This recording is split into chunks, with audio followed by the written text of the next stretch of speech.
के सहयोगी शौर्य भी जुड़ चुके हैं कुछ एक ब्रोकरेज हाउसेस का विवरण बताने के लिए। शौर्य बताएं। जी, आपने हीरो मोटोकॉर्प की बात करी थी, तो पहली कंपनी है जिसे ब्रोकरेज की राय वो हीरो मोटोकॉर्प ही है। इस पे जेफरीज और नोबुरा ने राय दी और दोनों ने बाय की ही कॉल दी है, लेकिन जेफरीज ने टारगेट को कट करा है 5500 पे।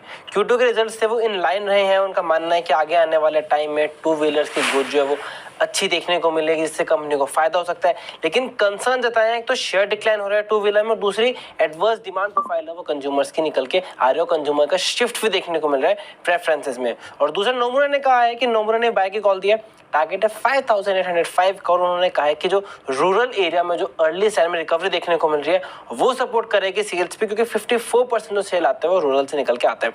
फिर जेफरीज ने राय दी है भारत फोर्ज पे।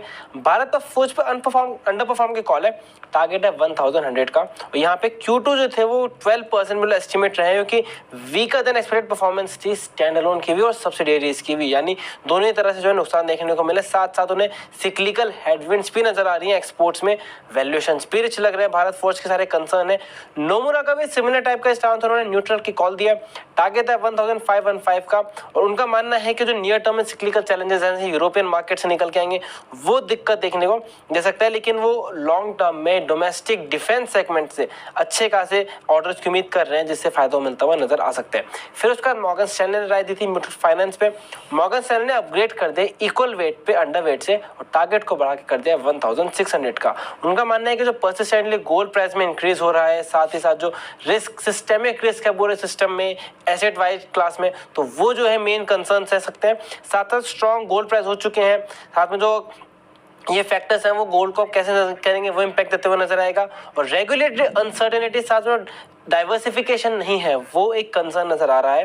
लेकिन क्या है कि दूसरी बात गोल्ड पे डिपेंडेंस भी है और वैल्यूएशन एलिवेटेड है, तो इस वजह से कैप अनलिमिटेड नजर आ रही है मॉर्गन स्टैनले को म्यूचुअल फाइनेंस के ऊपर। फिर जेफरीज ने सिटी गैस पे राय दी है, दोनों पे, MGL पे और IGL पे, और दोनों को उन्होंने डाउनग्रेड कर दिया अंडर परफॉर्म को। MGL को अंडर परफॉर्म डाउनग्रेड करा है बाय से, और टारगेट को कट करके कर दिया है 1130 का।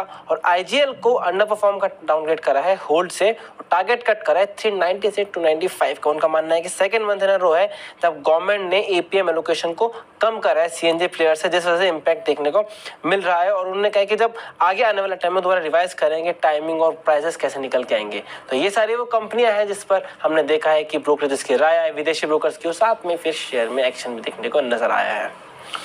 बिल्कुल, तो ये ब्रोकर्स की रडार पर कुछ शेयर जिसमें कि हीरो मोटोकॉर्प नतीजे देखने के लिए मिले। नतीजे का इम्पैक्ट ब्रोकिंग हाउस की रिपोर्ट्स पर साफ दिख रहा है। बाय रेटिंग है नोमुरा और जेफरीज की 5500 से 5800 के टारगेट हैं। भारत फोर्ज पर अंडर परफॉर्म की रेटिंग है। IGL MGL पर हमने डिस्कशन भी किया था, और दोनों ही काउंटर आज पिटे हुए भी काफी तेज हैं। मुथूट फाइनेंस पर इक्वल वेट्स की रेटिंग है, और मॉर्गन स्टैनले का मानना है कि 1600 रुपए तक ये जा सकता है। शौर्य, बहुत बहुत शुक्रिया हमसे जुड़ने के लिए और अपना कीमती ये रिपोर्ट बताने के लिए।